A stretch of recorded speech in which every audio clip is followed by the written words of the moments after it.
उसके बाद जो पैसे मिले उनसे अपने परिवार की जरूरतों को पूरा करना, और फिर यही दोबारा से अगले महीने रिपीट करना जब तक वो सरवाइव करने की स्थिति में है, सरवाइव करना चाहता है और काम करने की स्थिति, तब तक वो यही काम करता रहता है। ये एक बोरिंग लाइफ कहलाती है। इसमें कहीं चार्म नहीं है, नयापन नहीं है। बहुत सारे लोगों की जो लग्जरियस है उसको देख के बड़े एक्साइटेड हो जाते हैं। उस लग्जरी के पीछे आप देखोगे तो उनका ज्यादा रोल नहीं है, बैंक्स का ज्यादा रोल है। कई बार कहते हैं ना, 3-4 साल की नौकरी में कार कैसे ले ली? उसने तो डाउन पेमेंट दिया है, 3-4 साल की नौकरी में कार नहीं लिए। कार को चलाए रखने के लिए तो उसे अगले 7 साल काम करना होगा। जिस मकान की बात करते हैं कि फला व्यक्ति ने मकान बना लिया, उस मकान के अंदर वो सुकून की नींद नहीं ले पाता। कहता है ना, नींद आपके महंगे गद्दों पर नहीं आती है, नींद तो जब आती है जब आपके दिल और दिमाग में सुकून बसा हो। तो ये कोई जिंदगी नहीं है। यूं तो आपकी अपनी जिंदगी, हर आदमी अपनी जिंदगी को अपने हिसाब से जीता है। एक ब्लेम हमेशा हम लोगों पर लगता है कि एमपी वाले मोटिवेट बहुत करते हैं। हम मोटिवेट नहीं करते हैं, हम आपको आपकी जिंदगी का आईना दिखाते हैं, और जब सच से आपका सामना होता है तो आप खुद मोटिवेट हो जाते हैं। मैंने एमबी बिजनेस के बारे में पढ़ा था कि ड्रीम की बात करते हो तो ज्यादातर लोगों के पास ड्रीम है, बट वो ये अंतर नहीं समझ पाते ड्रीम क्या है, डिजायर क्या है, विश क्या है, नीड क्या है, रिक्वायरमेंट क्या है। ये सब अलग अलग शब्द हैं। ड्रीम तो अपने आप में है ही यूनिक। ड्रीम तो एक ऐसी चीज है जिसके लिए आपके अंदर जज्बा हो, मतलब जिसके लिए आप कुछ भी कर सकें। अभी एक वीडियो चल रहा था सेशन के स्टार्ट होने से पहले, उसमें जितने भी कामयाब लोगों के बारे में बताया गया था उनके अंदर एक जज्बा था। कोई 72 घंटे लगातार पेंटिंग कर रहा है, कोई जूते सहित सो गया, वो सोचता है जूते खोलने और जूते बांधने में टाइम वेस्ट होगा, इससे अच्छा तो इतनी देर में कुछ पढ़ लूं। कोई 5 से पेज रोज पढ़ रहा है ना, कोई आदमी कुछ कर रहा है, कोई कुछ कर रहा है। तो वो जुनून था उनके पास। एमबी बिजनेस को बिल्ड करने के लिए हमेशा आपको एक चीज मिलेगी जानने को, कहीं भी कितने भी सेशन देख लेना, वो बोलेंगे अपने ड्रीम को आइडेंटिफाई करो। आपका वाई क्लियर होना चाहिए। वाई का मतलब है व्हाट हर्ट्स यू। आपको ऐसी कौन सी चीज है जो चुभती है?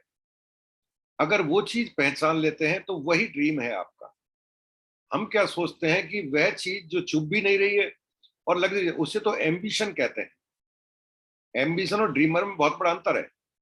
आपके पास सब कुछ है लेकिन अभी आप और चाहते हैं, उसे एम्बिशियस कहते हैं। आपके पास गाड़ी है, आपके पास जैसी जिंदगी चाहते थे वो वहां तक आप पहुंच गए। ये जितने भी लोग हैं जो दुनिया के टॉप 10 में आते हैं, ऑल आर एम्बिशियस पीपल। ये ड्रीमर नहीं है, इनको ड्रीमर नहीं कह सकते आप, एम्बिशियस है। इनकी भूख शांत नहीं हो सकती कभी। ये और आगे बढ़ने की तमन्ना रखते हैं, उसके पीछे के लॉजिक अलग हो। ये 2 वक्त की रोटी के लिए काम नहीं करते।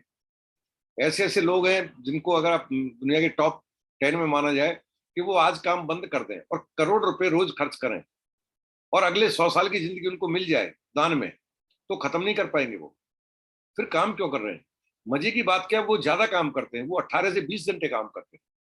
और एक इंसान जो अपने परिवार को जिस तरह से खींच पा रहा है, वो 8 से 10 घंटे काम करता है।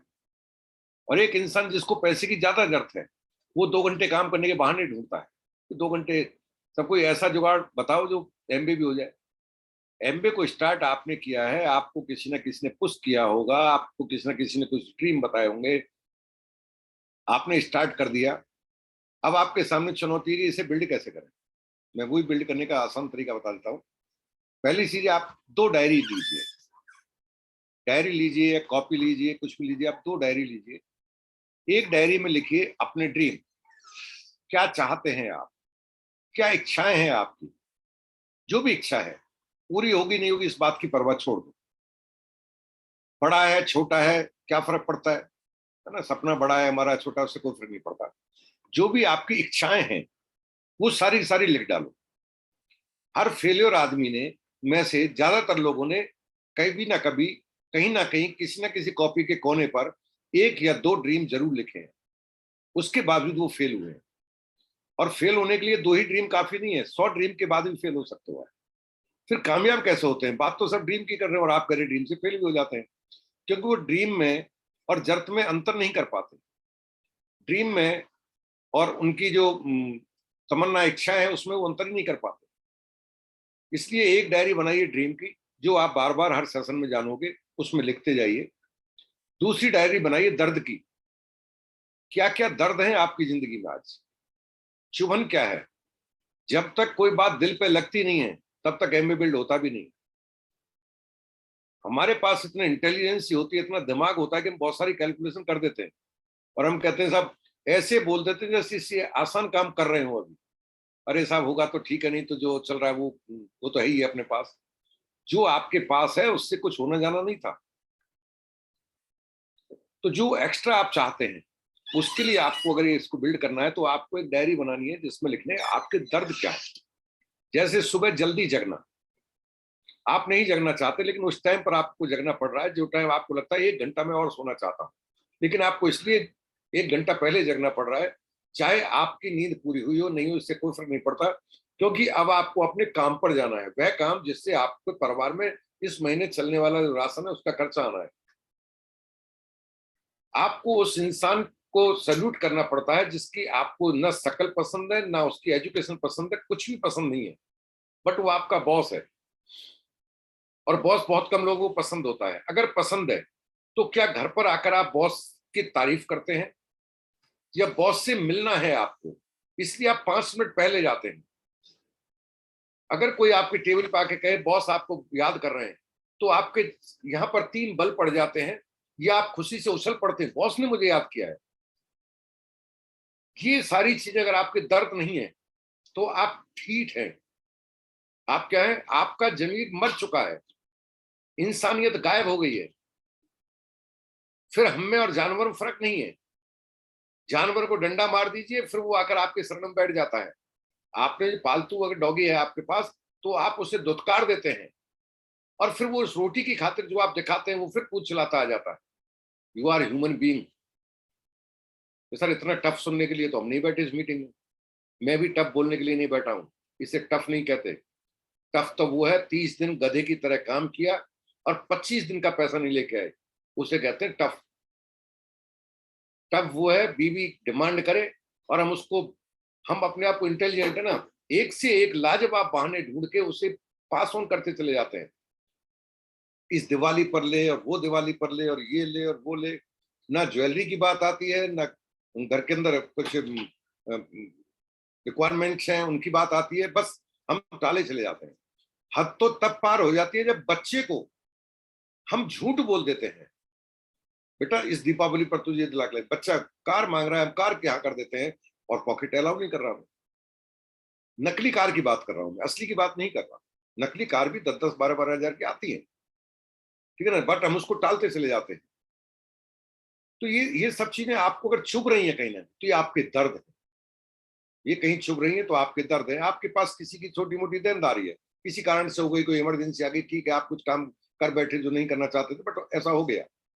अब वो आपने उसको एक प्रॉमिस किया है कि फला डेट को मैं आपका पेमेंट दे दूंगा, और वो डेट आप बार बार उसको एक्सटेंड कर रहे हैं, आप फोन नहीं उठा पा रहे हैं, आप फोन उठाने से पहले 3 बार सोचते हैं कि क्या कहूंगा इससे। आप बहाना लगाते हैं, आप वाइफ को बोलते हैं बोल दो फोन घर पर छोड़ गए आज और ऑफिस गए हुए हैं ताकि पूरे दिन का ही काम खत्म हो जाए। आप बच्चे को बोल दो पापा घर पर नहीं है, चार्जिंग पर लगा गए, वॉकिंग करने गए। तो ये सब चीज अगर आपके दर्द की श्रेणी में आती है तो इन्हें लिखिए। यही काम कराएंगे आपसे बिजनेस। बिजनेस में जो काम होगा वो इनसे ही होगा।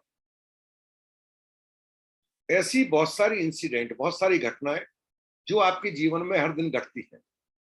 आप बहुत लंबा वेट करते हैं एक बस में चढ़ने के लिए, आपको घर से 50 किलोमीटर दूर, 100 किलोमीटर दूर जॉब पर जाना पड़ता है, 20 किलोमीटर दूर जाना पड़ता है, बाइक पर जाते हैं, सर्दी बहुत तेज है, आपका दिल करता है कि काश 2 पहिए की जगह 4 पहिए आ जाए तो सर्दी की हमारा क्या बिगाड़ लेगी। लू चलती है, आपको पता है कि सुबह तो चलो अर्ली इन द मॉर्निंग जा रहे हैं लेकिन उधर से हमें दोपहर को लौटना होगा, बहुत तेज लू होगी। बरसात है, बट हर विपरीत परिस्थिति होने के बावजूद भी हम ऐसा नहीं कर पाते कि हम डिले कर दें उस काम को। तो इतना डिसिप्लिन हम जब और कामों के लिए है तो हम एमबीए के लिए क्यों नहीं है? उसका रीजन क्या है? लोग इस रेट रेस से निकल क्यों नहीं पाते? उसका सिंपल रीजन है, पहली चीज है उन्हें अवेयरनेस नहीं है, जागरूक नहीं है वो इसको लेकर। और जब आप जागरूक नहीं है ना तो आप ढल जाएंगे, चाहे हालात कितने ही बदतर क्यों ना हो।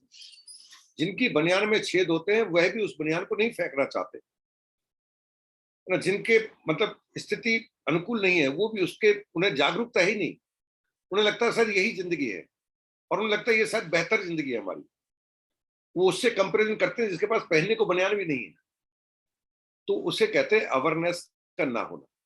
तब एक रूटीन लाइफ आप जीते हैं, और उसका अवेयरनेस नहीं है तो रूटीन लाइफ आप जी सकते हैं, लेकिन आप जागरूक हैं। तो फिर दूसरा क्या, दूसरा लैक ऑफ फाइनेंशियल एक्सपीरियंस या नॉलेज। उन्हें पैसे की समझ नहीं होती है, उन्हें उसका ज्ञान नहीं होता है कि पैसा कैसे कमाया जाए। दुर्भाग्य इंसान का, इंसान इस धरती पर सबसे ज्यादा जीनियस प्राणी होने के बावजूद, सबसे ज्यादा समझदार होने के बावजूद, वो ये मानता है कि मैं आई एम ऑलवेज राइट। और कोई भी अपने आप को गलत सिद्ध नहीं करना चाहता। जितने भी विवाद होते हैं वो इस बात पर होते हैं कि किसी ना किसी ने उसको गलत ठहरा दिया होगा, मैं उससे नहीं बात करता। पता लगा प्रॉपर्टी का बंटवारा है ही नहीं, वो उसका फैमिली मेंबर भी नहीं है, फिर ऐसा क्या हुआ कि उसने बात करना बंद कर दिया। उसने कोई ऐसी पंच लाइन बोल दी जिसे वो सहन नहीं कर पाया, या ये कहिए उसने उसको शीशा दिखा दिया, आईना दिखा दिया, जिसमें वो शक्ल देखकर डर गया था, और उसे लगा कि मेरी तो इतनी बड़ी बेइज्जती होगी, उसने बोलना बंद कर दिया। तो यहाँ पर आपको समझ पैदा करनी। एमबे बिजनेस कोई साधारण बिजनेस नहीं है, बहुत बड़ा बिजनेस है, और हंसते हंसते हो जाता है ये। सबसे बड़ा चैलेंज क्या है? सबसे बड़ा चैलेंज एक ही तो है कि सब करना भी चाहते हैं, काम भी करते हैं, फुर्सत ही नहीं मिलती, टाइम ही नहीं मिलता, दौड़ते भी हैं, बिजी भी हैं, पर कुछ दिमाग काम नहीं कर रहा, गड़बड़ कर रहा है। अगर आपके सामने ये सिचुएशन है कि काम कर रहे हैं, भाग रहे हैं, दौड़ रहे हैं, सब कुछ है, फुर्सत भी नहीं है, दिल भी बहुत कर रहा है करने का, करके भी मानेंगे, ऐसा नहीं है बीच में छोड़ दें, तो फिर कहाँ गड़बड़ है? गड़बड़ है आपके टाइम शेड्यूल में, गड़बड़ है आपकी प्रायोरिटीज में। टाइम शेड्यूल का मतलब क्या होता है, प्रायोरिटीज का मतलब क्या होता है? अगर आप बहुत बिजी हैं तो आप काम कर रहे हैं अर्जेंट। अर्जेंट काम आपको इजाजत नहीं देता है, किसी भी तरह की आजादी नहीं देता है, वो अर्जेंट है, वो आपको व्यस्त रखेगा। और अगर आपके पास ढेरों फुर्सत है और काम भी है करने को, तो आप पहचान जानते हैं अच्छी तरह से इंपॉर्टेंट काम की। अर्जेंट वह होता है जिसे करना आपकी मजबूरी है, अब आपके पास ऑप्शन नहीं बचा है। इंश्योरेंस की लास्ट डेट है, कार का इंश्योरेंस कराना है, अर्जेंट है अब आपके लिए। चाहे कितने भी काम फेल हो जाए, आज की डेट को आप आउट नहीं कर सकते। जबकि इंपॉर्टेंट था, 1 महीने पहले आपने रिमाइंडर डाला होता तो 30 दिन मिल रहे थे, आप आजादी से, फ्लेक्सिबिलिटी के साथ वही काम कर सकते थे। तो हम कामों को अर्जेंट सी बना देते हैं, और बनाते इसलिए कि हमें इंपॉर्टेंट और अर्जेंट काम को आइडेंटिफाई करना नहीं आता। एमबी बिजनेस को आपको इंपॉर्टेंट बनाना है, ना इंपॉर्टेंट बनाना है, अर्जेंट नहीं बनाना है। अगर आप अर्जेंट बनाओगे तो आप घबरा जाओगे, आप हॉस्टाइल हो जाओगे, आप इधर उधर उछल कूद करोगे, आपका दिमाग बंद हो जाएगा, समझ में नहीं आएगा करूं क्या, क्योंकि लास्ट डेट आ गई ना, अब तो लेवल हाथ से निकल रहा है। और जब अर्जेंट काम को आप हड़बड़ी में करते हैं तो आप कहीं ना कहीं गलत करते हैं। आप पैसे लगा बैठते हैं, आप कुछ रॉन्ग कमिटमेंट कर देते हैं, कुछ ना कुछ तो गलत होता है। तो जो कामयाब लोग करते हैं वो क्या करते हैं, वो अपनी प्रायोरिटीज को पहचानते हैं और अपने टाइम शेड्यूल को पहचानते हैं। टाइम शेड्यूल क्या है? बहुत आसान सी प्रक्रिया बता रहा हूं मैं आपको, 2 तरीके बता रहा हूं।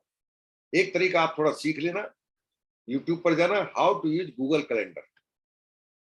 यूट्यूब पर जाकर आप सर्च करना how to use Google calendar. एक गूगल कैलेंडर सभी के मोबाइल में जीमेल है, आप तभी उसे लॉग इन करते हैं। सबके पास एक जीमेल का आईडी होता है। गूगल एक कैलेंडर आपको देता है, उस कैलेंडर के अंदर आपको एक ही चीज के 3-3 रिमाइंडर के ऑप्शन मिलते हैं। अब 3 रिमाइंडर लगा सकते हैं। आप अगर रिमाइंडर लगाना सीख गए तो आपका काम आधा तो हो गया। अब रिमाइंडर किस चीज पर लगाएंगे? आपको अपना डेली शेड्यूल बनाना है, कितने बजे आप जगते हैं, कहीं कोई जबरदस्ती नहीं है, सब कुछ इजी है। कहीं आप, हम ये मानते हैं हमें बड़ा प्रेशर काम है, नहीं, ये बड़ा फनी वर्क है। आपने सिंपल लिखना है, मान लेते हैं आपका अपना अपना है, मैं एक एग्जांपल ले रहा हूं, मेरा टाइम 6:30 जगने का, मेरा फिक्स है 6:30। आपका अपना अलग होगा, है ना, मेरी जॉब के हिसाब से सबका अलग अलग है। किसी जो काम है उस हिसाब से कोई 5 बजे जगता है, कोई 4 बजे जगता है, कोई 9 बजे जगता है, कोई 12 बजे जगता है। जो भी आपका जगने का टाइम है, उससे लेकर जो आपका एक रेगुलर सोने का टाइम है, उसके बीच को शेड्यूल करना है आपको। आपको जगने के टाइम से लेकर सोने के टाइम के बीच को शेड्यूल करना है। और शेड्यूल करना सीखिए एवरी 30 मिनट में। उस कैलेंडर के अंदर आपको ऑप्शन ऑप्शन मिलता है, आप उसे 24 आवर का कैलेंडर करना चाहते हैं, आप उसको 12 आवरली करना चाहते हैं, बड़ा कमाल की चीज है वो अपने आप में। आप उसकी ऐप डाउनलोड कर लेना। मान लेते हैं आप 36 व्यक्ति, तो आप सबसे पहले क्या करेंगे, उसमें रिमाइंडर लगा दिए 36 मुझे बेड टी लेनी है, ओके नो प्रॉब्लम, मुझे फ्रेश होना है, मुझे बाथरूम में जाना है, मुझे नहाना है, ये सब काम में आपने लिखा भाई मुझे 36 पे करना है। तो कई बार ये होता है कि आपके जगने से लेकर और आपके बाथरूम में नहाने के बीच में आपको 40 मिनट या 30 मिनट का गैप मिला। अब आप कर क्या रहे हैं, आपने चाय पी ली और फिर लेट गए आप। तो आप देखिए क्या उसमें मैं एक्सरसाइज कर सकता हूं, क्या मैं 10 मिनट स्ट्रेचिंग कर सकता हूं, अपनी बॉडी को थोड़ा है ना मूवमेंट दे सकता हूं, एक एक्सरसाइज हो गई। क्या मैं कुछ ब्रीदिंग एक्सरसाइज कर सकता हूं। तो आप देखेंगे एक ऐसा काम जो आप नहीं कर पा रहे थे उसके लिए टाइम निकल गया, आपको पता भी नहीं लगा वो टाइम था उसके अंदर। रिमाइंडर आपने डाल दिया कि इतने बजे करें, रिमाइंडर आपको 15 मिनट पहले अलार्म दे देगा, 10 मिनट पहले जो भी आप डालेंगे, 30 मिनट पहले, एक दिन पहले आपको अलार्म देगा, और वो बार बार अलार्म देगा। जब बार बार अलार्म आप सेट करते हैं तो होता क्या है, आपके दिमाग में एक स्ट्राइक होता है, चल यार इस काम को कर ही डालते हैं। ये बार बार हो रहा है, अदरवाइज क्या करते हैं हम कामों को इग्नोर कर देते हैं। हमें ये नहीं पता होता शाम तक कौन सा महत्वपूर्ण काम हमने इग्नोर कर दिया, आज क्या कर सकता था मैं। कितने बजे आप ब्रेकफास्ट करेंगे, कितने बजे जॉब गए आप, जॉब से कितने बजे आप वापस आते हैं, तो जॉब में कौन सा ऐसा 30 मिनट का टाइम है जहां आप बुक रीडिंग कर सकते हैं। आप देखेंगे उसमें रिमाइंडर लगा देंगे तो आपको टाइम मिल जाएगा। 15 मिनट का आप टाइम निकालेंगे, 30 मिनट निकालेंगे। शाम को कितने बजे आप आए, क्या क्या काम थे, सब कामों को रिमाइंडर पर डाल दीजिए। आपको बिजली का बिल भरना है, डाल दीजिए रिमाइंडर, 2 ही मिनट लगेंगे आपको रिमाइंडर डालने में, और बिल भरने में भी 2 ही मिनट लगेंगे। आजकल सब कुछ ऑनलाइन है। आपको गाड़ी की सर्विस करानी, रिमाइंडर डाल दीजिए उसके अंदर, इतने बजे जाऊंगा, गाड़ी ड्रॉप करूंगा, फिर मैं वहां 2 घंटे वेट करूंगा गाड़ी लेने का, दोबारा जाने के बजाय 2 घंटे में क्या करूंगा और क्या कर सकता हूँ। वहां बैठकर गाड़ी को देखते रहना और घूमते रहने और गॉसिप करने से और व्हाट्सएप के मैसेज को इधर उधर फॉरवर्ड करने से बेटर है उसे हम यूटिलाइज कर सकते हैं क्या। उस पूरे अगर आपने शुरू किया तो आप देखेंगे जो काम आप कर रहे हो सारे काम आपके इजीली हो जाएंगे, और फिर भी आपके पास 3 से 4 घंटे स्पेयर में होंगे। कुछ नहीं किया है आपने, आपने बस शेड्यूलिंग की है उसकी। अदरवाइज तो क्या है, एक काम छोटा सा काम था, आपने कहा ये मुझे कल निपटाना है, और वो कल निपटाने के लिए आपने 6 घंटे वेस्ट कर दिए, काम 6 मिनट का भी नहीं था, क्योंकि दिमाग में क्या ये काम करना है। लेकिन उसके लिए आपने टाइम सेट किया होता तो आप देखते कि वो 15 मिनट में काम हो गया, अब आपके पास 6.25 घंटे फिर बच गए ना। तो जो 2 से 3 घंटे आप शेड्यूल में निकलेंगे, आपके ऑटोमेटिक निकलेंगे, आपको उनको डिजाइन करना चाहिए और वो देने हैं आपको एमबीए के लिए। और जो 2 घंटे आपने निकाले उसको फिर रीशेड्यूल कीजिए 15-15 मिनट में। अब ये 2 घंटे इंपॉर्टेंट है आपके लिए, आपने टाइम निकले है कि ये 2 घंटे, उसको हर 15 मिनट में शेड्यूल कीजिए। 15 मिनट जब आप कॉल करेंगे अपनी अपलाइन को या डाउनलाइन को, 15 मिनट ढूंढिए जब आप कॉल करेंगे 4 से 5 लोगों को। 15 मिनट ढूंढिए जब आप किसी से बात करेंगे कोई प्रोडक्ट के बारे में। 30 मिनट उसमें से निकालिए जब आप किसी के साथ अपॉइंटमेंट सेट हुआ, उसको ब्रीफ इंट्रोडक्शन देंगे बिजनेस का। 30 मिनट निकालिए कि जिसने कभी कल आपने बात की थी वो आज उसके कुछ क्वेरी हो सकते हैं, आपका अपॉइंटमेंट था उसके लिए बात कीजिए। कोई 1 घंटा आपका उसमें जरूर होगा जो किसी न किसी मीटिंग के लिए फिक्स हो रहा होगा। आप देखेंगे 2 से 3 घंटे में एमबीए के लिए रेगुलरिटी मिल जाएगी, कंसिस्टेंसी मिल जाएगी। कंसिस्टेंसी इज की ऑफ सक्सेस। कभी कभी काम करने से तो ना नौकरी चलती है, ना ट्रेडिशनल बिजनेस चलता है, चलना एमबीए भी नहीं है। कंसिस्टेंसी दुनिया का हर काम मांगता है, और हर काम में वीक वीक ऑफ, आपको वीकली ऑफ भी मिलता है। इसलिए बोलते हैं 5 डेज इन ए वीक, ताकि आप यहाँ एक नहीं 2 वीक ऑफ मना सको। वीकली ऑफ आप एक नहीं 2 ले सको, तो ये ज्यादा फ्लेक्सिबिलिटी दे रहे हैं ना आपको, इसलिए 2 दिन दे रहे हैं आपको, 5 दिन। बट वो 5 दिन अगर आपने डिजाइन कर लिए तो अगले 1 साल में आपकी इनकम में 40 to 50,000 का इजाफा होना ही होना है। मैं गारंटी शब्द यूज नहीं करता, पर मैं यहाँ यूज कर रहा हूं। मैं गारंटी दे रहा हूं इस बात की, अगर 2 घंटे पर डे आपने वीक में 5 डेज इनको प्लान किया है अच्छे से, और अकॉर्डिंग टू प्लानिंग एक्ट कर रहे हैं आप, तो आपकी इनकम मिनिमम 50,000 बढ़नी ही बढ़नी है। इस 50,000 में 1 साल में कुछ गलतियां भी होंगी, वो भी आपकी चली जाएंगी, उससे कोई फर्क नहीं पड़ता है। आप गलत करेंगे तब भी और सही करेंगे तब भी, क्योंकि गलत करते करते ही सही का विकास होता है। दुनिया में जितने भी आविष्कार हुए वह गलतियों में से हुए, तो आप सही की तरफ चले जाएंगे। ऐसा कौन सा काम है जो आपको 1 साल के एफर्ट के बाद 50,000 की इनकम पर लाकर खड़ा कर देता? और 50,000 रुपए मैंने मिनिमम बताया है। ये जो आपने एफर्ट डाला, मैंने आज कोई काम किया, मुझे उसका आज पैसा मिला, अगर मैं उसी काम को अगली साल करता हूं तो मे बी मैं रेट बढ़ा दूंगा, है ना, कि भाई महंगाई के हिसाब से पहले मैं जिस काम के 100 रुपए लेता था, भाई अब मैं 150 रुपए लेता। आप देखते हैं डॉक्टर्स कंसल्टेंसी का रेट बढ़ा देते हैं, एडवोकेट अपनी कंसल्टेंसी का रेट बढ़ा देते हैं, हर आदमी अपना रेट को बढ़ा देता है। गवर्नमेंट आपका महंगाई भत्ता बढ़ा देती है, महंगाई आपके साथ साथ चलती है, उसके अकॉर्डिंग आप अपनी कीमत भी बढ़ा देते हैं। लेकिन उस बढ़ी हुई कीमत को वसूल करने के लिए आपको जिस काम की कीमत लास्ट ईयर जितनी हासिल की थी आपने, अगली साल उसी काम को रिपीट करना होता है, तब आप बड़ी कीमत को लेते हैं। एमबीबीएस में ऐसा नहीं होता। जो काम आपने किया था वही काम आपके रिजल्ट को और आपकी आमदनी को इंक्रीज कर देता है।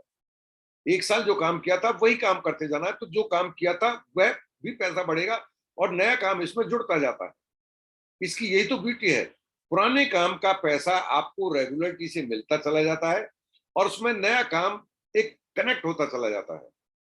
नतीजा ये होता है कि जो 1 साल की मेहनत के बाद आप 50,000 तक पहुंच पाए थे, अगले 1 साल में आप यही इनकम 1.5 से 2 लाख पर पहुंचा देते हैं। ऐसा नहीं होता कि पहले साल में 50,000 पर पहुंचे और दूसरी साल में 50 + 50 1 लाख तक पहुंचे, तीसरी साल में फिर 50 जोड़ दिए तो आप 1.5 लाख तक पहुंचे। काम अगर करते हो आप रेगुलरिटी के साथ, तो यहाँ पर आपकी इनकम मल्टीप्लाई होती है। एमबीबीएस के बारे में कहा जाता है 1+1 होता है। ऐसा इसलिए संभव है यहाँ पर क्योंकि ये बेस्ड ऑन डुप्लीकेशन है।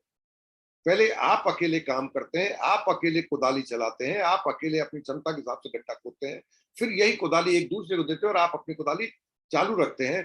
तो अब एक नहीं 2 काम करने वाले हो जाते हैं। धीरे धीरे वो दोनों फिर यही डुप्लीकेट करते हैं, तब 4 काम करने वाले हो गए। सब करे वही 2 घंटा रहे, तो यह टाइम कंपाउंड होने लगता है। इसे ही लेवरेज इनकम कहते हैं। कुछ क्वालिटी है जो आपको पैदा करनी होंगी, 6 स्टेप है जो आपको पैदा करने हैं। टाइम रहा तो मैं तो चलते ही जाऊंगा, बस टाइम आपको रिमाइंड करा देना है 9 बजे, है ना, 9:30 पौने 10 तक आपको रिमाइंड कराना है।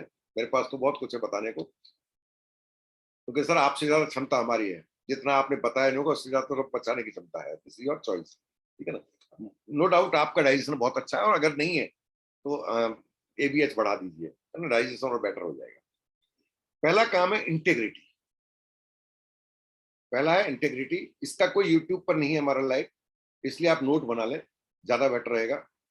और मैं कोई सत्संग या कोई सत्यनारायण कथा तो कह नहीं रहा हूँ, मर्जी तो आपकी है, वैसे जिंदगी भी आपकी है।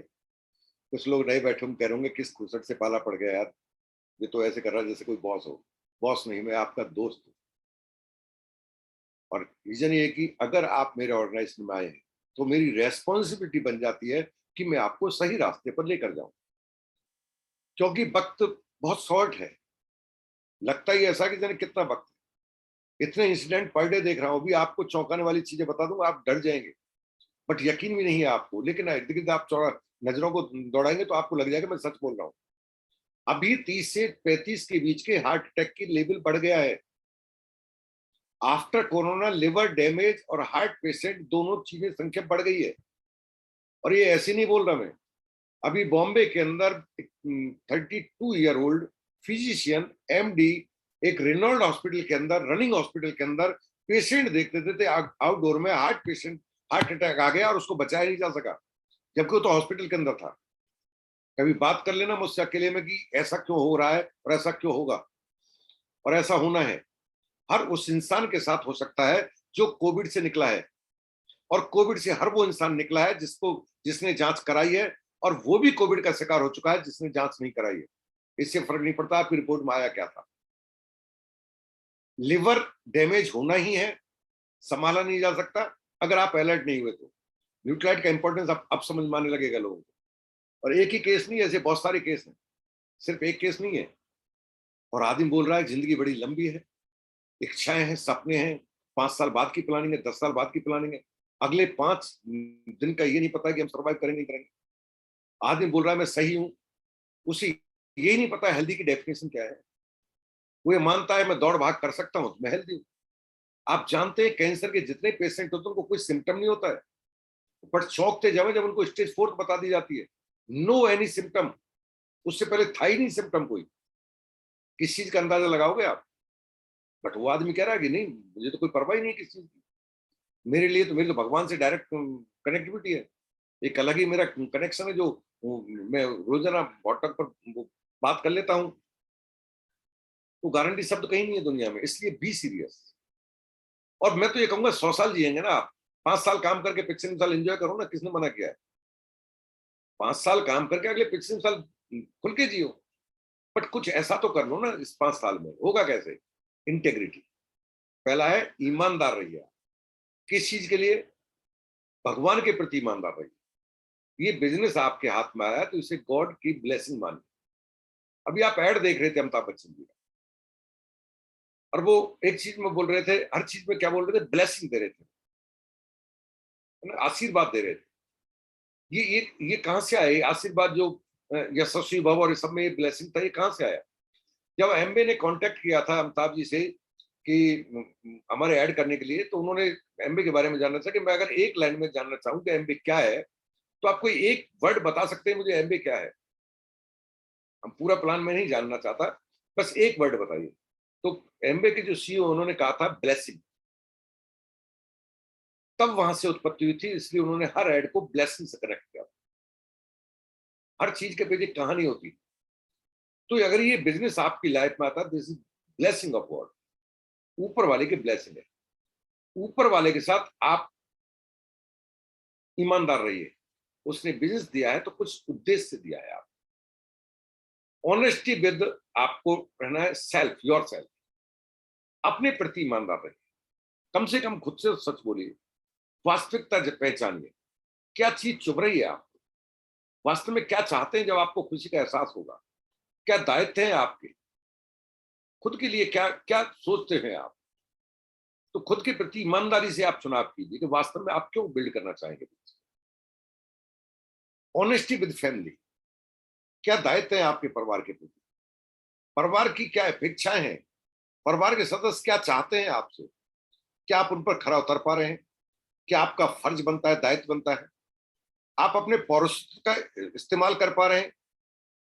पौरुषत्व का इस्तेमाल जानते हैं आप? कर रहेंगे नहीं, लेकिन रुतबा बहुत रखेंगे। आज तो बोल दिया लाइन, कल से ये लाइन मुंह से निकल गई ना, घर छोड़ जाऊंगा मैं। आप धमकी दे रहे हैं क्योंकि आप कायर हैं। धमकी देता ही कायर इंसान है। आप कर नहीं सकते उस काम को। मूड ऑफ मत करे फालतू का, दिमाग खराब मत करे। आपको चुभ गया है, आपका जमीर को ललकार दिया है, क्योंकि आप सक्षम नहीं है उस काम को करने में, इसलिए आपको चिड़चिड़ाहट और जल्लाहट पैदा हो रही है। इन दायित्व को पहचानो।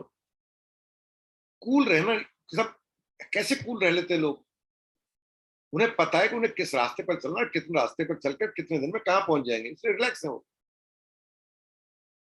हम अपनी मर्दानगी दिखाते हैं, हम मर्द है ना। हम मानते हैं कि मैं मुखिया हूं। मुखिया का मतलब है मैं आपकी जिम्मेदारियों को उठा रहा हूं। तो फिर जिम्मेदारी उठा रहे हो तो फिर जिम्मेदारी को अपनी शर्तों पर क्यों, सामने वाली की शर्तों पर उठाओ ना।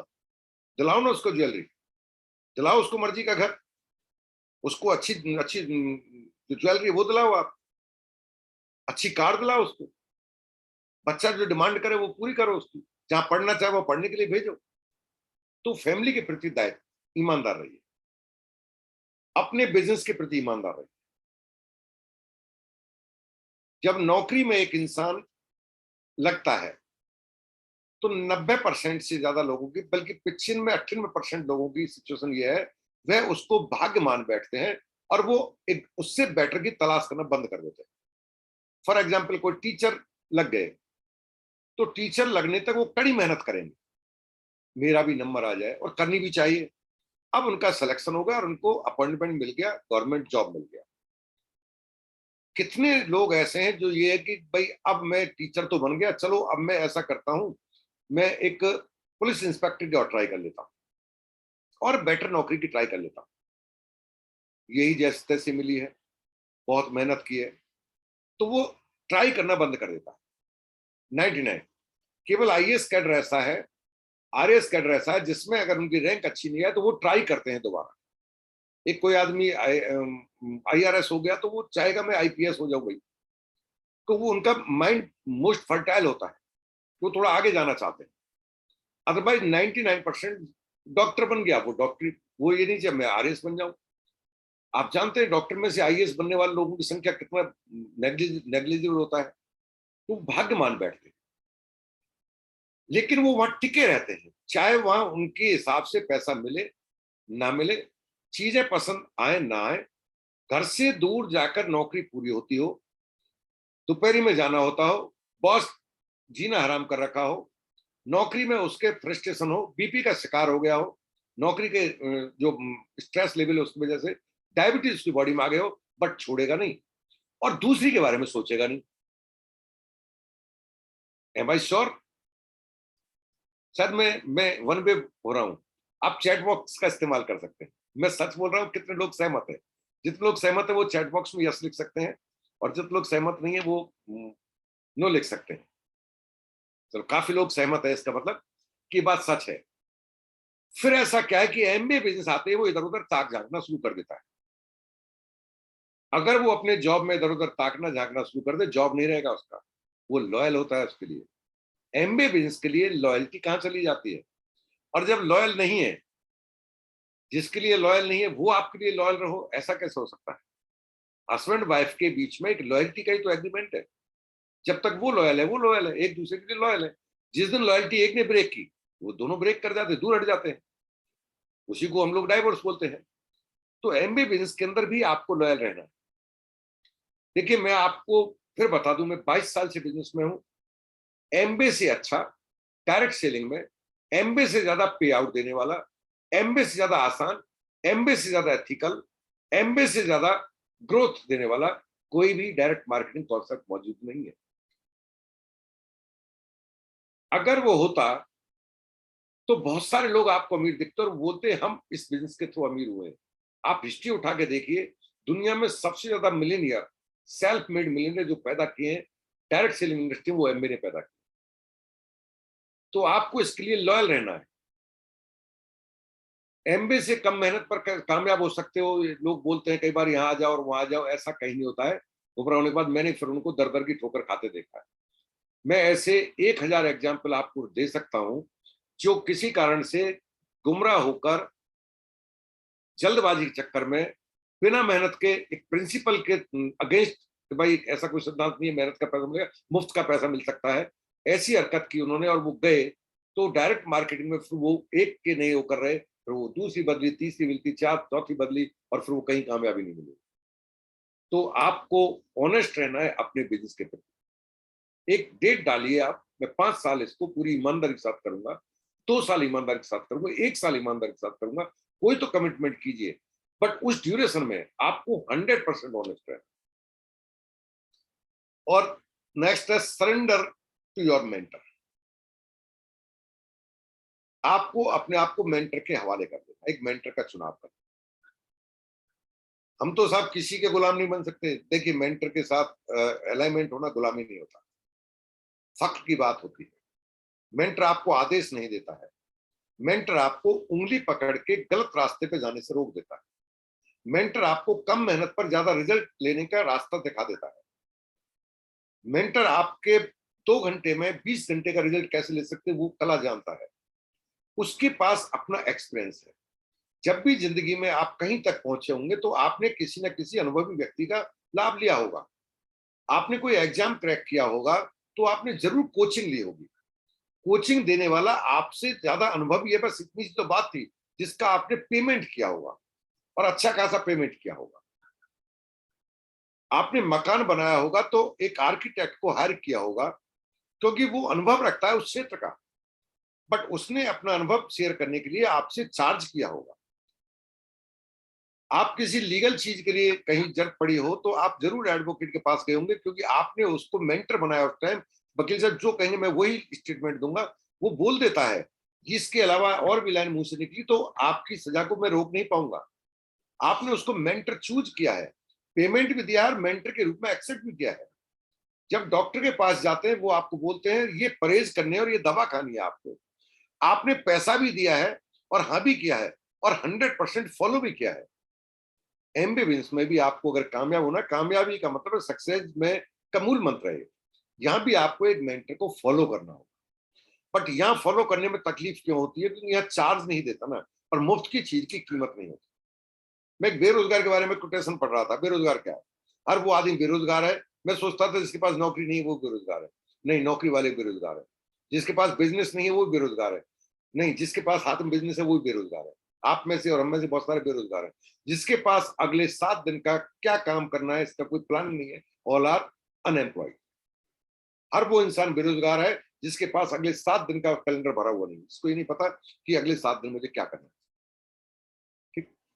तो ये 5 बिंदु आपके इंटीग्रिटी के लिए, इनको आपको ईमानदार होना इन चीज के लिए। दूसरी की कामयाबी के लिए चीज चाहिए आपको लीडरशिप। और लीडरशिप के कुछ क्वालिटी होती है। ये क्वालिटी अपने अंदर धीरे धीरे आप डेवलप हो जाएंगी। नो प्रॉब्लम, बहुत इजी है। एक दिन में सब कुछ नहीं होगा, धीरे धीरे चलते चलते आप रास्ता चलता चला जाएगा, चलते चले जाओगे और आप देखोगे रास्ते के वो आप सेलिब्रेट और एंजॉय भी करते चले जाओगे। लीडरशिप डेवलप कब होती है? जो कि है कामयाबी की, दुनिया के हर क्षेत्र में आपको लीडरशिप क्वालिटी चाहिए। पहली चीज, leader always have a goal. Goal setting करना सीखिए। मेंटर के साथ बैठिए, लीडरशिप आप एक्वायर कर लेंगे। लीडरशिप ट्रांसफरेबल नहीं है। लीडरशिप हमेशा क्या होता है, लीडरशिप को गेन किया जाता है, ली जाती है, छीनी जाती है। लीडरशिप अपने अंदर ढाली जाती है।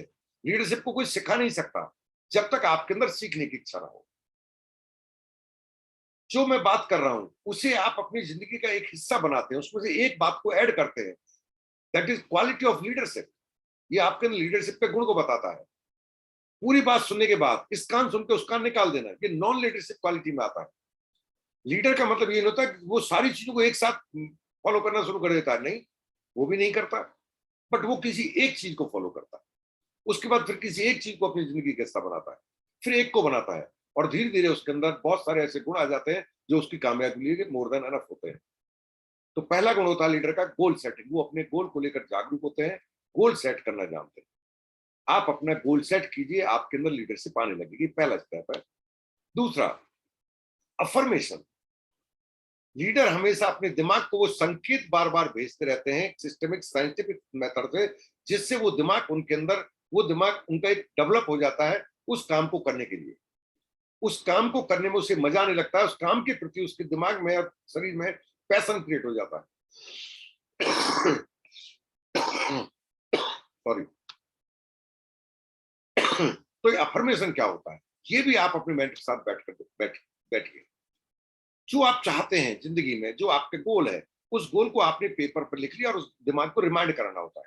सुबह से हम लाउडली आपको थोड़ा बोलना होता है ना, अपने आप से बात करनी होती है, सीधे सामने बोलना होता है, बट उसको रीड करना होता है आपको। अफर्मेशन मतलब आपको वह सूचना बार बार दिमाग को देनी होती है। ये एक साइंटिफिक फॉर्मूला है जिसका आप फायदा उठा पाते हैं इसके अंदर। माइंड को लेकर एक बहुत बड़ा जो रिसर्च है उसका हिस्सा है ये। और ये आसान है। कितना आसान है कि इसमें 2 ही मिनट लगते हैं। कोई भी अफर्मेशन आपकी 2 मिनट से ज्यादा लंबी होती ही नहीं, बट उसको भी डिसिप्लिन करना है। इसकी इंपॉर्टेंस आपको जाननी है, लीडरशिप आपके अंदर आने लगेगी। तीसरा, मेडिटेशन। लीडर अपने दिमाग के अंदर जो बहुत सारे, देखिए लीडर होता है वो क्रिएटिव होता है, वो बहुत सारी चीजें दिमाग में चल रही होती है, उसे दिमाग को रिलैक्सेशन मोड में लाना होता है।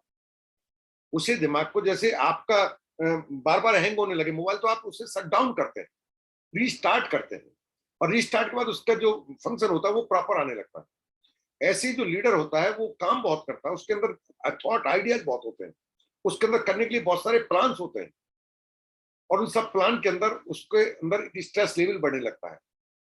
लीडर सोता भी कम है। जो लीडर होगा वो लंबी नींद नहीं लेता कभी भी। आप किसी भी क्षेत्र में देख लीजिए, चाहे पॉलिटिक्स में देख लीजिए, चाहे आप किसी और क्षेत्र में देख लीजिए, लीडर हमेशा बहुत कम सोता है। 4 से 5 घंटे मोर देन अनफ होते हैं। 6 घंटे सोलेगा, इससे ज्यादा नहीं सोता। और जो लीडर नहीं होता है, या ये कहिए जो निकम्मा होता है, वो दिन में भी सोता है, रात में भी सोता है। 12 घंटे के बाद नींद पूरी नहीं होती, और फिर भी ऊँगता रहता है, झपकी लेता रहता है। करना काम नहीं है ना कुछ भी। एनर्जी काम में होती है, एनर्जी बॉडी में नहीं होती। कई लोग कहते बॉडी में एनर्जी है कि साहब मुझे, मैं एनर्जी के लिए कुछ बता दो। हम कहते नेचुरली भी खा ले। उसे कैसे बताए नेचुरली में एनर्जी? एनर्जी तो बॉडी में थी ऑलरेडी। ड्रीम में एनर्जी है, एक्शन में एनर्जी है, प्रायोरिटीज में एनर्जी है। तो ऐसी स्थिति में आपके दिमाग को एक प्रॉपर रिलैक्स मोड में रखने के लिए 10 मिनट का मेडिटेशन काफी होता है। कोई भी 10 मिनट, रात को सुबह जगते ही, रात को सोते हैं, मेडिटेशन कैसे करना है वो भी आपको ये सब सिखाएगा मेंटर, मैं नहीं सिखाने वाला, मैं आपको पॉइंट बता रहा हूँ। जल्दी से लीडरशिप आपके अंदर आ जाएगी और लीडर एक्सपीरियंस के अंदर कुछ भी कर सकता है, कितना भी आगे जा सकता है, कोई ब्रेक नहीं लगा सकता लीडर के लिए, तो वो क्वालिटी आपके अंदर आएगी। नेक्स्ट है विजुअलाइजेशन। लीडर अपने भविष्य को जो हासिल करना चाहता है उसको पहले ही कल्पना में जीना सीख जाता है, उसे विजुअलाइजेशन कहते हैं। विजुअलाइजेशन मेडिटेशन से कनेक्ट होता है, मेडिटेशन के साथ ही विजुअलाइजेशन किया जा सकता है, और विजुअलाइजेशन प्रक्रिया भी 10 मिनट की होती है। इसलिए कहते हैं लीडर खुद के डेवलपमेंट के लिए 1 घंटा देता है। वो अगले 30 मिनट कहाँ देगा वो मैं बताऊंगा आपको, इसमें तो 20 मिनट का काम है सारा। वो 1 घंटा वो उस कुल्हाड़ी को धार देने में लगाता है जिससे उसे बहुत सारे वृक्षों को काटना है। और क्या करता है लीडर? एक्सरसाइज करता है। मैंने कहा था जगते स्ट्रेच कीजिए बॉडी, एक स्वस्थ दिमाग स्वस्थ शरीर में ही रहता है। Exercise most important. अगर आप एक्सरसाइज नहीं करेंगे, एक्सरसाइज आपकी बॉडी के पेन को, क्रैम्प्स को, आलस को सबको हटा देता है। 10 मिनट की एक्सरसाइज काफी है। उछल कूद कीजिए, रस्सी कूदिए, कुछ भी कीजिए। लोग 1-1 घंटा वॉकिंग करते हैं, बात वो नहीं है, वो एक्सरसाइज वो मन की संतुष्टि है। काम करने को नहीं है तो 1 घंटा कर लीजिए, यूं तो 6 घंटे आप दौड़ लगा लीजिए, उससे क्या फर्क पड़ गया, है ना। बट आपको अपने आप को फिट करने के लिए कोई 15 मिनट एक्सरसाइज ले डालिए। ये गुण होते हैं लीडर को। लीडर स्वस्थ रहना जानता है, लीडर एनर्जी को इकट्ठा करना जानता है, एनर्जी को यूज करना जानता है। ये गुण आपके अंदर है तो आप लीडर बनते चले जाएंगे। तो ये गुण आपको डेवलप करने हैं अपनी लीडरशिप के लिए। तीसरी चीज है growth, focus on growth. Leadership आपके अंदर आ गई, अब आप ग्रोथ पर ध्यान देना सीखिए। और ग्रोथ कहां से आएगी? आपको ग्रोथ आएगी 2 चीजों से, 3 चीजें मोस्टली। पहली चीज है डेली लर्निंग। डेली लर्निंग, रोज कुछ ना कुछ सीखना है। और सीखने के आपके पास 3 सोर्स। कुछ देर किताब पढ़िए जो रिकमेंड की जाए, 15 मिनट काफी होती है। 15 मिनट बाद भी 5 पेज पढ़ता है, 5 पन्ने पढ़ लेता है, पेज नहीं, 5 पन्ने पढ़ लेता है। आप ट्राई कर लेना। 3 मिनट लगते हैं एक पन्ना को पढ़ने में, 1.5 मिनट लगता है आपको एक पेज को पढ़ने में। 5 पेज के हिसाब से ही आप देखेंगे बहुत तेजी से आपकी किताबें आगे बढ़ती चली जाएगी। वीडियो रोज देखना है आप, ये लर्निंग का हिस्सा है। लर्निंग इज ए प्रोसेस, को रट्टा नहीं मारना है आपको। आप देखते हैं एक क्लास पास करने के लिए भी आप अपने बच्चे को 1 साल पढ़ाते हैं, वो प्रोसेस में डालते हैं उसे, वो लर्निंग करता है, पूरे साल करता है, तब एक क्लास आगे जाता है। आप भी जब लर्निंग करते हैं तो हर 3 महीने में आप एक स्टेप आगे जाते हैं। अगर आप लर्निंग प्रोसेस में है तो हर 3 महीने में 90 दिन के बाद आपकी पिन चेंज हो जानी चाहिए। और ऐसा सिलसिला आपके फाउंडर प्लेटफॉर्म तक चलना चाहिए, प्लेटफॉर्म तक चलना चाहिए।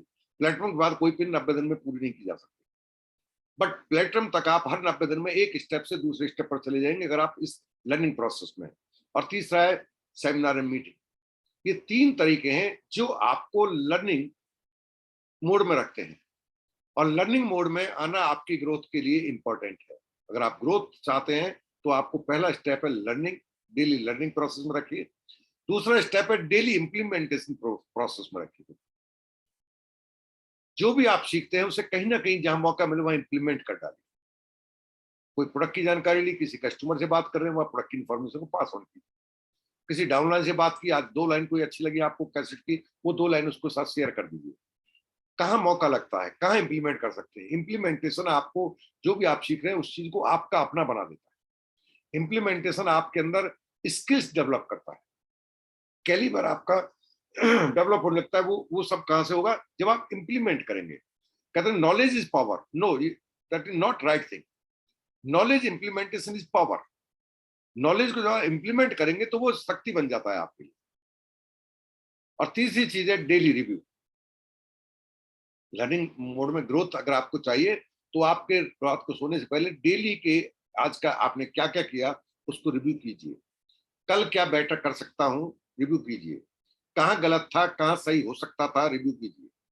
ऐसा क्या हुआ, मुझे ये बोलना था, मुझसे ये निकल गया, मैं उस टाइम किस स्टेट ऑफ माइंड में था, क्या दिमाग से मेरे से निकल गया था, रिव्यू कीजिए। तो ये 3 चीजें आपकी ग्रोथ के लिए रेस्पॉन्सिबल होती है। आप ग्रोथ चाहते हैं, इन 3 चीजों पर फोकस करने की जरूरत है। सरल है, सब आसान है। और चौथा स्टेप है क्लैरिटी। अगर आप कामयाब होना चाहते हैं तो क्लियरिटी।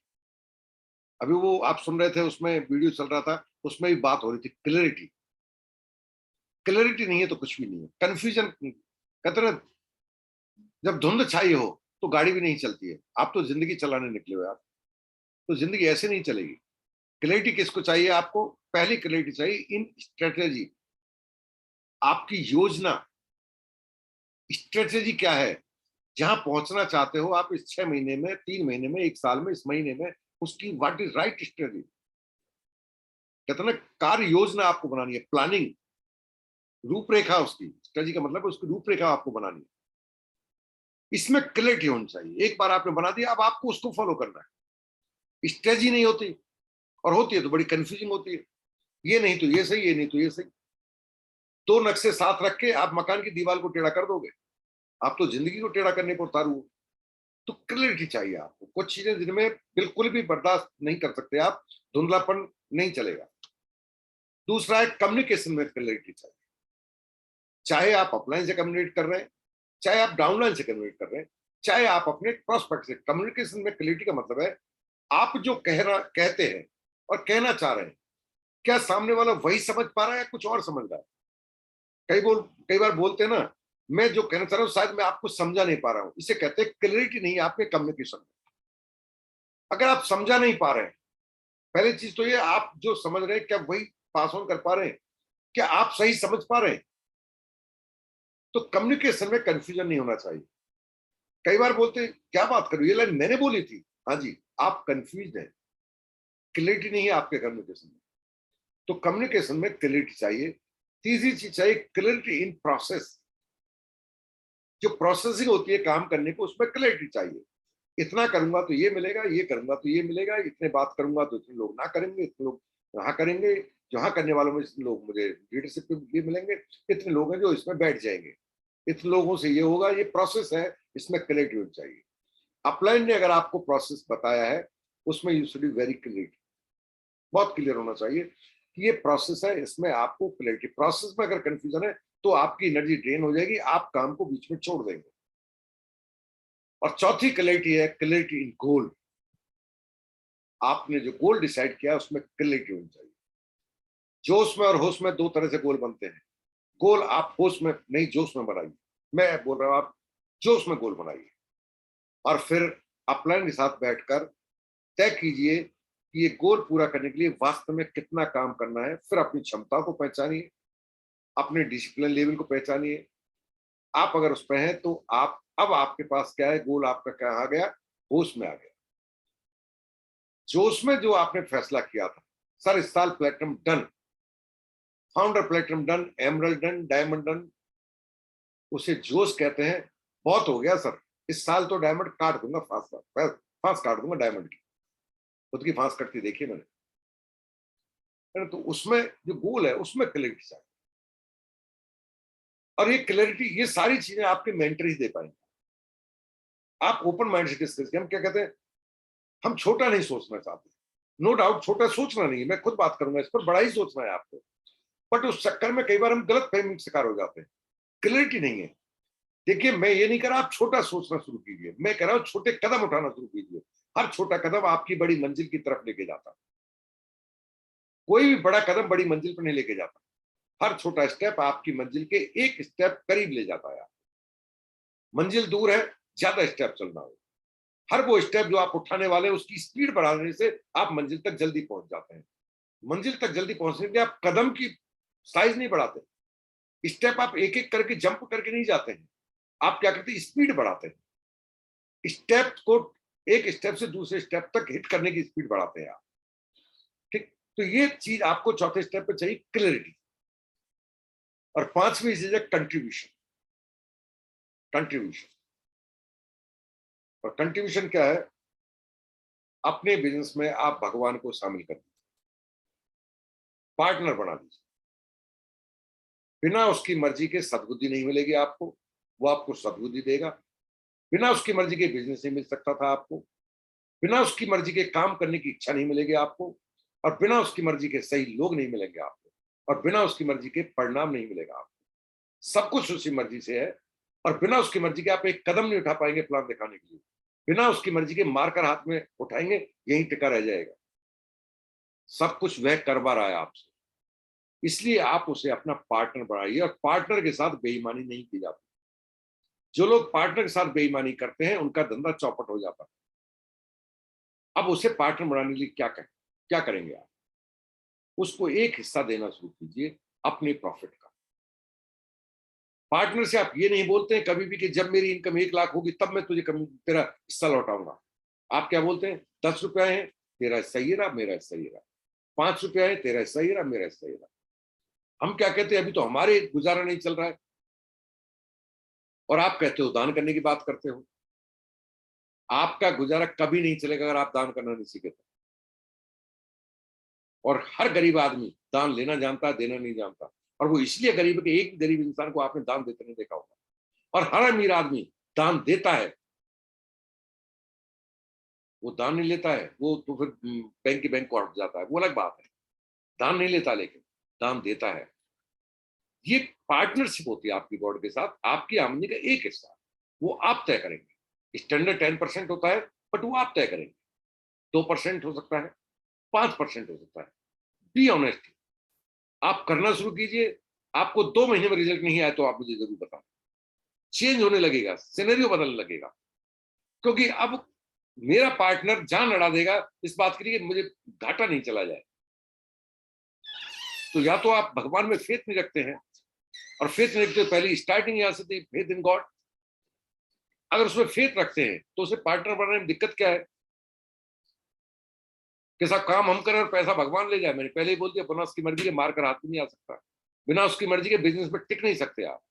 मुझे एक इंसान ढूंढ के लिया ना जिसने बिजनेस में भगवान को पार्टनर बनाया हो, और वो भगवान को एक हिस्सा लौटाता हो, और बिजनेस उसके हाथ से चला गया हो। और मैं ऐसे 1000 लोग ला दे दूंगा आपको जो बिजनेस में काम कर रहे थे, बिजनेस से गायब हो गए, क्योंकि लाभ देने वाला वही भगवान था जिसको आपने पार्टनर बनाना चाहिए था, आपने नहीं बनाया। और भगवान खुद नहीं आते, भगवान खुद नहीं आते। भगवान का मतलब है उन्होंने आपके जैसे और इंसान बनाए हैं जो असहाय हैं, आपकी तरह के बुद्धिजीवी नहीं है, मंद बुद्धि हैं, आपकी तरह के चल फिर नहीं सकते, शायद कहीं ना कहीं उनको शरीर में कोई शारीरिक विकलांगता है। बहुत सारी ऐसी चीजें, आपकी तरह सुन नहीं सकते, आपकी तरह देख नहीं सकते। आप वो लाचार हैं, आपकी तरह खुशहाल नहीं है वो। उन्हें मदद की जरूरत है, उन्हें कुछ कपड़े पहनने की जरूरत है ना, उनको पूरी वस्त्र की जरूरत पड़ेगी अभी।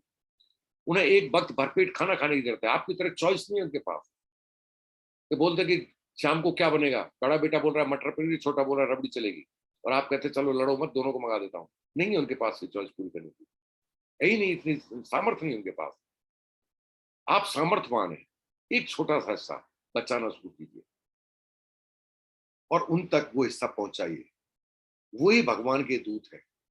कुछ गलत किया था जो इस स्थिति में आ गए हैं, कभी ना कभी भगवान उनको पनिशमेंट उनको दे दिया, उनको विकलांगता दे दी, उनको कुछ कुछ ना कुछ कहीं ना कहीं दे दिया, उनको गरीबी दे दी, लेकिन साथ में किसी एक इंसान को देवदूत बनाकर भेजा है। और वो देव जो उसका भगवान का दूत बनता है, भगवान उसको खुश रखता है। इसलिए एक एक हिस्सा देना शुरू कीजिए, वो आपकी मर्जी से है। बढ़ाते चले जाना। 10 रुपया भी चलेगा। एमबे में कंट्रीब्यूशन का आता है, वो 10 रुपये आता है, वो एमबे उसको खर्च करता है। आप अपने हिसाब से खर्च कर लेना, कहीं भी कर लेना। सकून उसी दिन मिलना शुरू हो जाएगा जिस दिन आप उस पैसे को कहीं लगाओगे। उसी दिन आपको देखना बहुत अच्छी नींद आएगी, सकून मिलेगा। आपकी टीम के अंदर यूनिटी आने लगेगी, आपके लोग आपका रेस्पेक्ट करने लगेंगे। आपकी टीम के लोग आपकी टीम में एक ethics, moral values, principles automatic आने लगेंगे।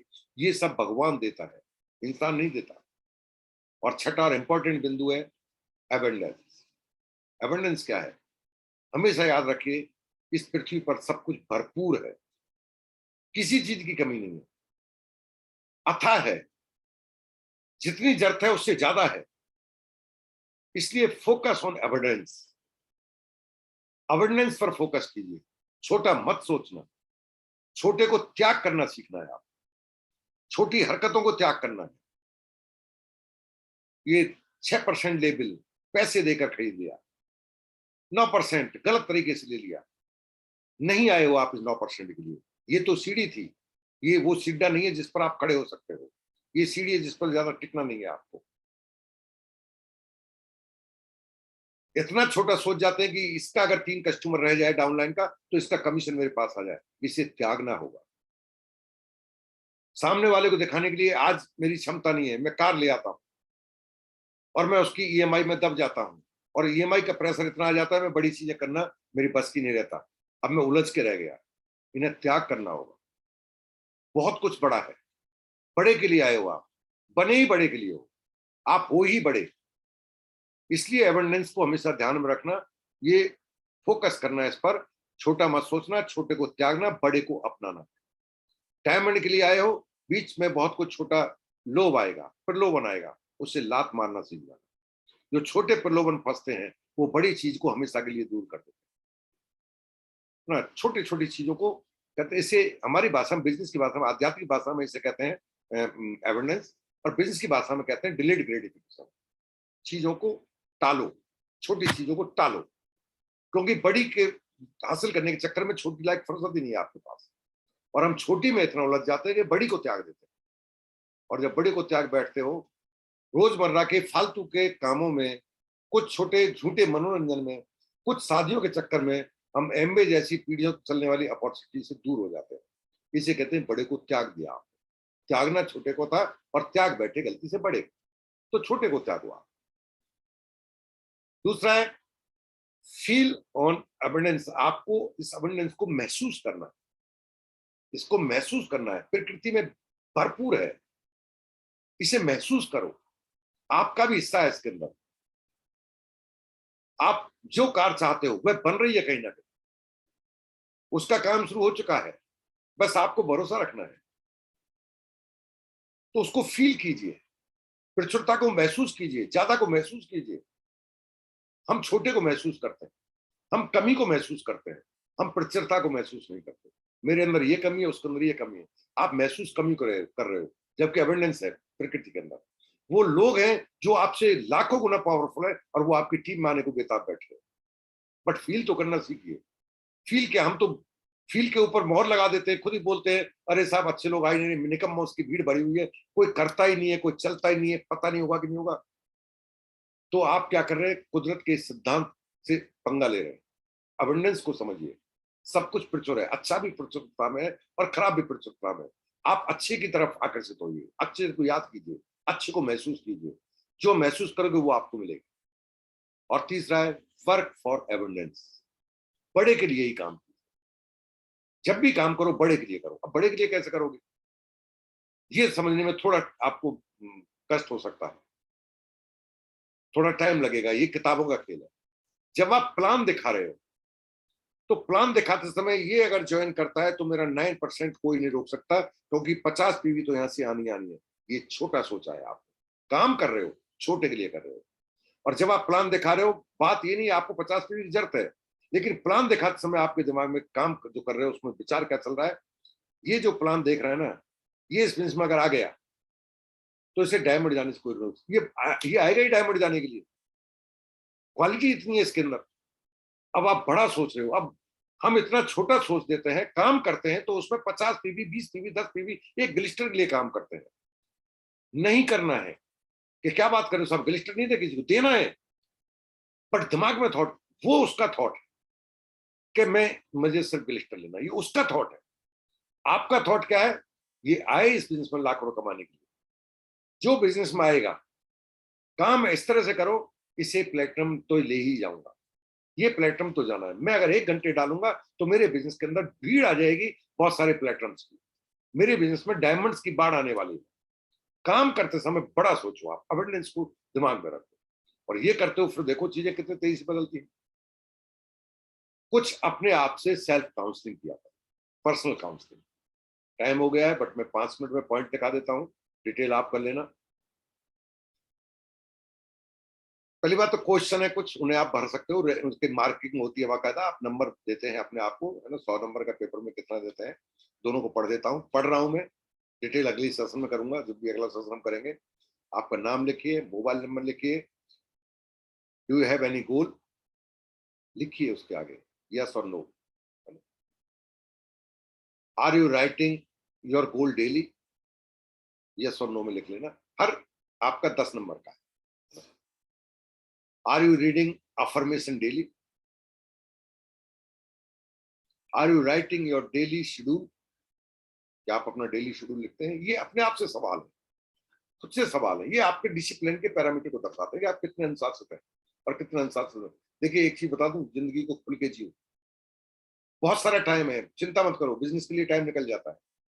मैं ये नहीं करा बिजनेस के चक्कर में जिंदगी को मत जीना बंद कर दो। आप जिंदगी खुल के जियो, बट बिजनेस के लिए भी 2 घंटे खुल के ही काम करो। Are you writing your daily schedule? Are you daily review at night? क्या आप दिन भर के काम को रोज रात को रिव्यू कर लेते हैं? How many plan you are doing in a week? गिनती लिख लीजिए। ईमानदारी से, जीरो है तो जीरो लिख लीजिए। आपका गोल कार्ड है, आपका रिपोर्ट कार्ड है, आपको कहीं भटकने की जरूरत नहीं। आपका कार्ड आपके हाथ में, यही आपको बता देगा कि आपको कहाँ इंप्रूवमेंट की जरूरत। How many follow up in a week? कितने आपने फॉलो अप किए इस सप्ताह में या गेटिंग स्टार्ट कराए?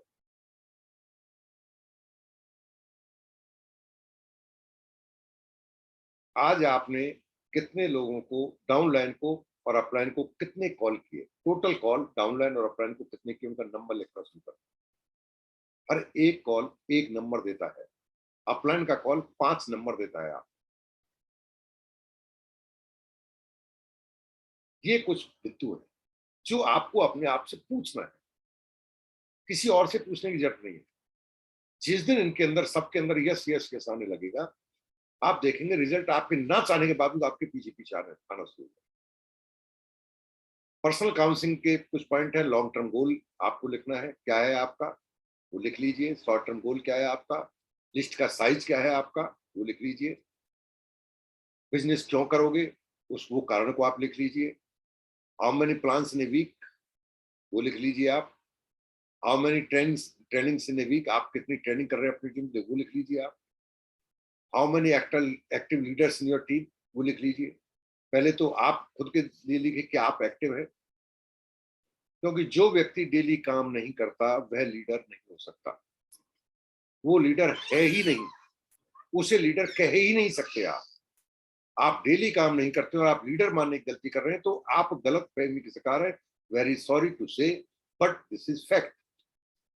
लीडर काम करेगा, लीडर के पास काम चलकर आ जाता, कहीं ना कहीं से काम आ जाएगा, क्योंकि उसका काम ही ऐसा होता है।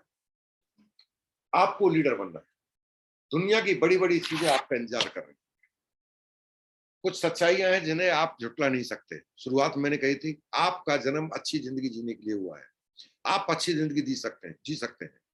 बिना भगवान की मर्जी के ये बिजनेस मिल ही नहीं सकता था। अगर ये बिजनेस मिला है तो भगवान की विशेष कृपा है आप पर। और ये बिजनेस नहीं संभाल पाते हैं तो ये आपका, भगवान एक तरह से कहिए भगवान की बद्दुआ है आपके लिए। आप भगवान की चीज के लिए लौटा पा रहे हैं उसको, है ना। उसको जो उसने दिया था आपने उसको फेंक दिया, बदले में आपको क्या होगा आई डोंट नो। आप अगर इसको कर पाते हैं तो आप भगवान के दिए हुए प्रसाद को लोगों में बांट पाते हैं। इसका रीजन ये नहीं मैं आपको इंस्पायर कर रहा हूं, इसका फैक्ट बता देता हूं। जब भगवान ने आपको दिया है और आप इसमें कामयाब होते हैं, आप प्लेटिनम जाते हैं, तो एटलीस्ट 20 लोग ऐसे हैं जिनके सपने पूरा करने का माध्यम आप बन जाते हैं। जब आप एमरल्ड जाते हैं तो ऑर्गेनाइजेशन में 3 लोग ऐसे मिनिमम होते हैं जिनको आप इस बिजनेस के थ्रू लाखों रुपए महीने की जिंदगी, इनकम और मर्जी की जिंदगी जीने का मौका देते हैं। बिना आपकी मदद के संभव ही नहीं था।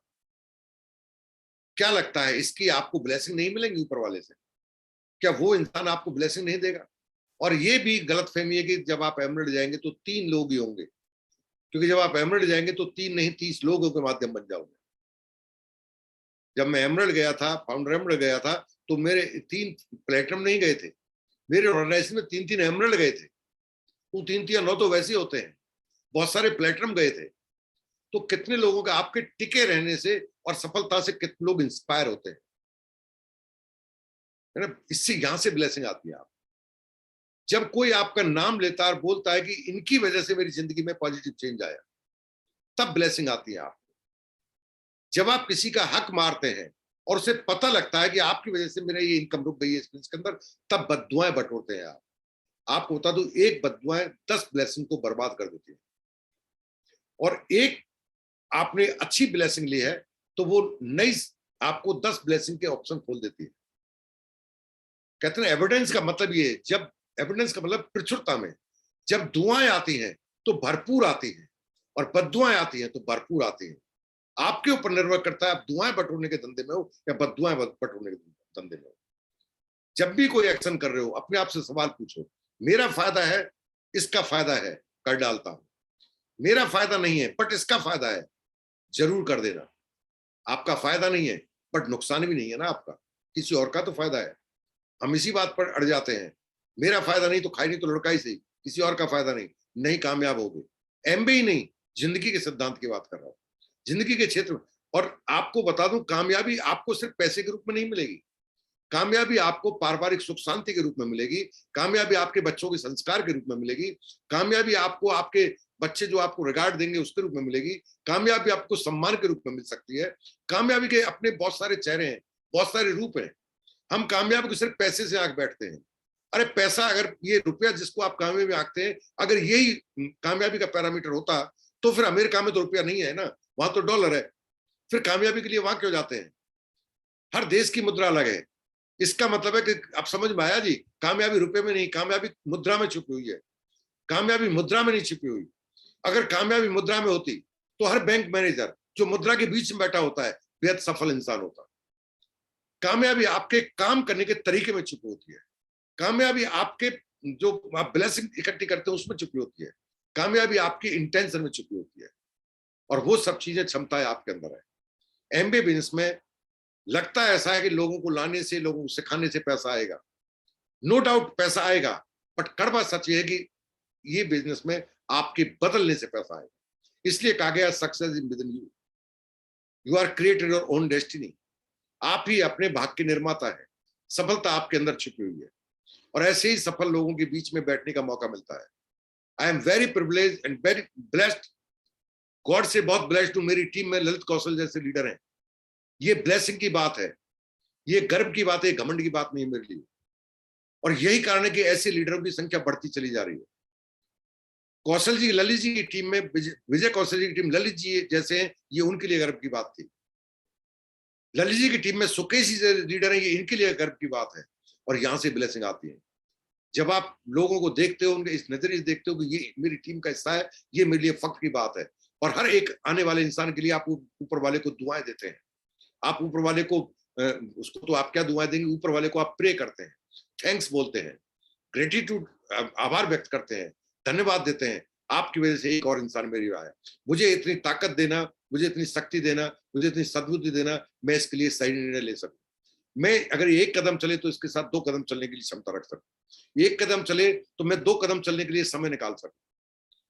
और ये मत कहना एक कदम पीछे हटे तो मैं 2 कदम पीछे हटने की ताकत देना, नहीं। Always be positive. तो आज के लिए इतना काफी है।